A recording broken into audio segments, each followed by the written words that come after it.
Hi, I'm Dr. Robert Reese. Today I've been asked to answer a question submitted by a 28-year-old female with a diagnosis of androgenetic alopecia, which is also known as genetic hair loss. This patient went in to have a consultation performed. This consultation was performed by a consultant, not a physician. This consultant recommended a hair transplant consisting of 2,500 follicles, which was supposed to make her look like she did before her hair loss began.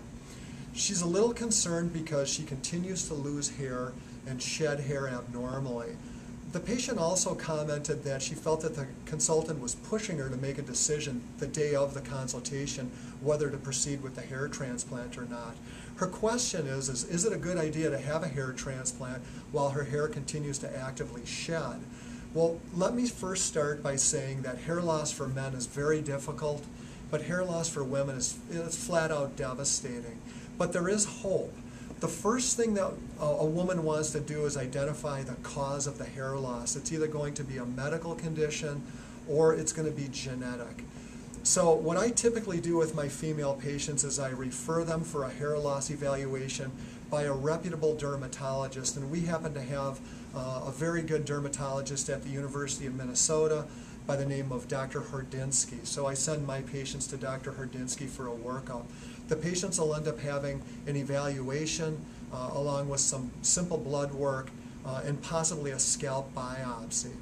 So let's assume that that workup comes back normal and the patient's diagnosed with genetic hair loss. What do we do next? Well, most important thing that we need to do next is to stop losing hair. And women have a choice of two FDA-approved options. They can either use minoxidil, also known as Rogaine, twice daily, long-term, or they can choose a non-medicine option called low-level laser therapy. Those are the only two FDA-approved options that a woman has. What's next? Well, we have to try and determine what the goal of the woman is, and I can tell you that most women, their goal is to have more density. They'll come in and they'll say, I remember when I could wear my hair in different styles, or I remember when my ponytail was this thick and now it's only this thick. So really what they're seeking is more density. Women's hair loss is classified according to what's called the Ludwig classification. Ludwig 1, 2, or 3 for mild, medium, or severe hair loss. I personally do not recommend surgical hair restoration for Ludwig 1 patients. I do not feel that they've crossed over the bridge of hair loss enough, and there's too high of a risk of having transplant-induced shedding of hair, also known as shock loss with a transplant, in a Ludwig 1 classification. So if you're a Ludwig 1 classification, I recommend stopping losing hair. If you've crossed over the bridge of hair loss and now you're a Ludwig 2 or a 3, I think that you could be a very good candidate to consider surgical hair restoration. The other thing about most women when they have genetic hair loss is most of the time they maintain the frontal hairline. So what that means is they maintain the framing of the face, where men will lose the framing of the face more commonly. So it's important that your surgical plan is created by a surgeon, not a consultant. The surgeon's going to be able to not only estimate the number of available follicles to transplant, but also the number of follicles that are needed to achieve your goal, and yet at the same time not do so many follicles that the chance for transplant-induced shedding or shock loss is too high. I would say that the average size of a procedure on a woman that I transplant is somewhere in the range of 1,400 to 1,800 follicles. But this may mean that the patient will require a second hair transplant to achieve their goals. All of this is outlined at the time of the initial consultation. A couple more things. If you decided not to have a hair transplant at this time, but you wanted to achieve more visual density, what can you do? Well, again, the most important thing you can do is maintain your hair counts with either minoxidil or low-level laser therapy.